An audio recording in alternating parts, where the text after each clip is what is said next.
بسم اللہ الرحمن الرحیم۔ السلام علیکم ورحمۃ اللہ وبرکاتہ۔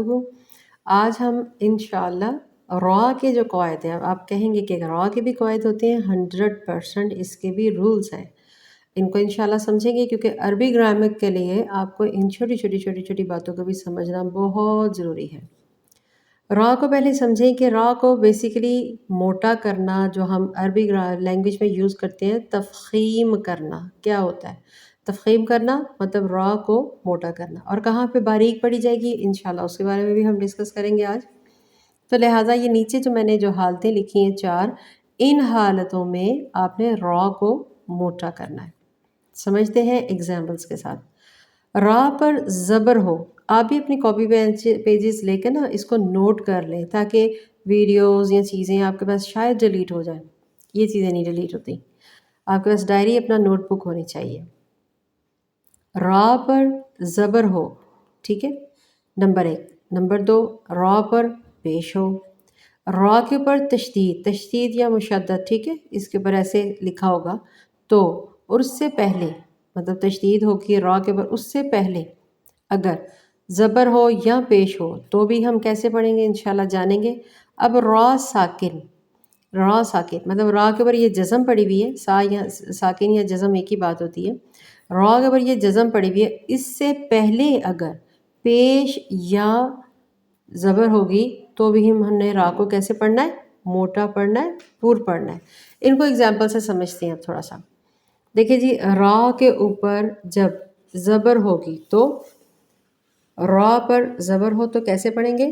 یا رونہا، دیکھیں یا رو، را زبر واو، رو، یا رو نہا، ناثاراکم، ناثاراک، را کم، را، دیکھیں نمایاں پڑھا جا رہا ہے، موٹا پڑھا جا رہا ہے۔ اب را کے اوپر جب پیش ہو تو خیروکم، خیروکم، رو زیادہ ر بھی نہیں کرتے، آپ کو سمجھانے کے لیے میں موٹا اور نمایاں کر کے پڑھ رہی ہوں تاکہ کلیئر سمجھ آ جائے۔ خیروکم، روبما، روما، اسی طریقے سے رو موٹا کر کے پڑھنا، روبما۔ اب یہ ہو گیا را کے اوپر زبر اور پیش کو، دیکھا آپ نے تلفظ کے ساتھ کیسے پڑھا۔ اب را کے اوپر تشدید ہو اور اس کے اوپر پھر زبر بھی ہو، را مشدد ہو اور اس کے اوپر پھر زبر بھی ہو۔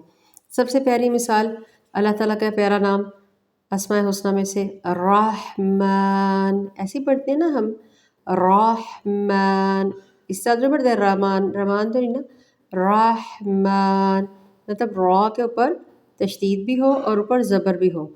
سرو، سرو، سرو علانیت، اسی طریقے سے اب را کے اوپر تشدید بھی ہو، پہلے ہم نے زبر کو سمجھا، اسی طریقے سے را پہ اب پیش ہوگی، مشدد والی را جو ہوگی تشدید والی اس کے اوپر پیش ہو تو بھی سیم ویسے ہی آپ نے موٹا پڑھنا ہے، ٹھیک ہے۔ شر لہم، شر لہم، رول، رول، کلیئر، رول لہم، اسی طریقے سے مرو بہم، مرو بہم، دیکھیں باریک نہیں پڑھا، موٹا پڑھا جا رہا ہے۔ اب آ گئی بات را ساکن۔ را ساکن مطلب را کے اوپر جزم ہے یا را کے اوپر آپ نے تشدید، کیا کہتے ہیں اس کو، جزم یا ساکن ایک ہی بات ہوتی ہے، اس کے اوپر کنفیوز نہ ہوا کریں۔ را ساکن سے پہلے اگر زبر ہو اور را ساکن سے پہلے اگر پیش ہو، دونوں کو سمجھتے ہیں۔ جیسے یہ دیکھیں را ساکن سے پہلے کیا ہے؟ زبر آئی ہے۔ برقن، برقن، جھٹکا نہیں دینا، آپ کو سمجھانے کے لیے میں پڑھا رہی ہوں، پڑھنا نارمل ہے۔ برقن، جیسے زرعن، زرعن، مرجان، مرجان، دیکھیں آپ کو خود محسوس ہو رہا ہوگا یہ را جو ہے وہ موٹی نمایاں پڑی جا رہی ہے۔ اب پیش کے ساتھ کیسے ہوگی؟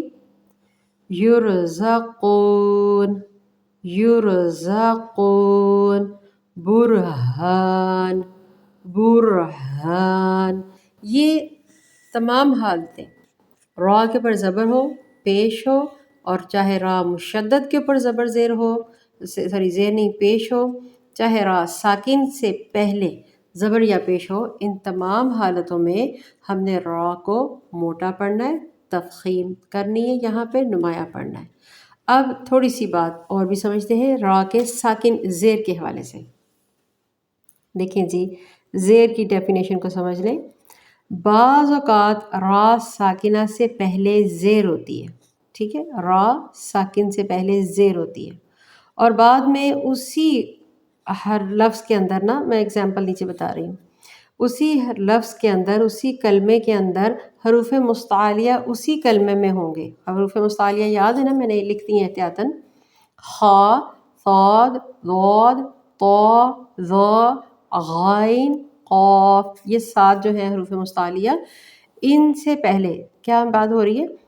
را ساکن سے پہلے، تو یہ حروف مستعلیہ اسی کلمے میں ہو، ٹھیک ہے، تو پھر ان کو ہر حال میں کیا کرنا ہے؟ پوری پڑھے جاتے ہیں۔ یہ والے جو حروف ہیں نا، ان کو پوری پڑھنا ہے۔ چلے ایگزامپل دیکھتے ہیں، جیسے قاف زیر را ساکن ہے، اس سے پہلے کیا آ رہی ہے؟ زیر۔ قیر تاس، تو بھی ہم نے را کو یہاں پہ دیکھے موٹا ہی پڑھا ہے، کیری تاس نہیں پڑھا، کیر تاس، میرا فاد، میرا فاد، ارفاد، فرقہ، فرقہ۔ اچھا جی، اب زیر آئے گی تو وہ تو آپ کو پتہ ہی ہے سب کو کہ زیر آئے گی تو وہ باریکی پڑھا جائے گا، را زیر ری، ری کے ساتھ تو ہم نے اس سے ہی پڑھنا ہے۔ میں سمجھا رہی ہوں تفخیم کا قاعدہ موٹا کرنا کس کو کہتے ہیں۔ انہی کے ساتھ ایک اور بھی بات شیئر کرنا لازمی سمجھوں گی کہ را پور بھی پڑھی جاتی ہے اور باریک بھی پڑھی جاتی ہے۔ کس کنڈیشن میں؟ شبیہ مستعلیہ میں۔ دیکھیں یہ جب الفاظ آتے ہیں الف، لام، را، کبھی پر پڑھے جاتے ہیں، کبھی پر نہیں پڑھے جاتے ہیں، لہٰذا ان کو ہم نے باریک بھی پڑھ سکتے ہیں، پر بھی پڑھ سکتے ہیں۔ ان کی الگ الگ کنڈیشنز ہیں۔ ان کے اندر جب آپ شبیہ مستعلیہ میں پڑھیں گے تو پھر آپ کو کلیئر سمجھ آ جائے گی کہ بعض اوقات را کو ہم باریک بھی پڑھتے ہیں، اس کی الگ الگ کنڈیشن ہے۔ اس کی جو کنڈیشنز تھی وہ میں نے آپ کے ساتھ شیئر کر دی ہیں کہ اگر کلمہ اسی میں ہو مستعلیہ اور اگلے اس کے پہلے زیر آ رہی ہو تو پھر آپ نے اس کو پر ہی پڑھنا ہے، یہ کنڈیشن ہے اس کی، اور یہ اس کے رولز ہیں جو میں نے آپ کے ساتھ ایکسپلین کیے ہیں۔ اس کو آپ باری باری اپنے پیجز پہ اتار لیں، ان کو لکھ لیں اچھے طریقے سے تاکہ آپ کو بھولے نہ، کچھ بھی نہ بھولیں انشاءاللہ۔ السلام علیکم ورحمۃ اللہ وبرکاتہ۔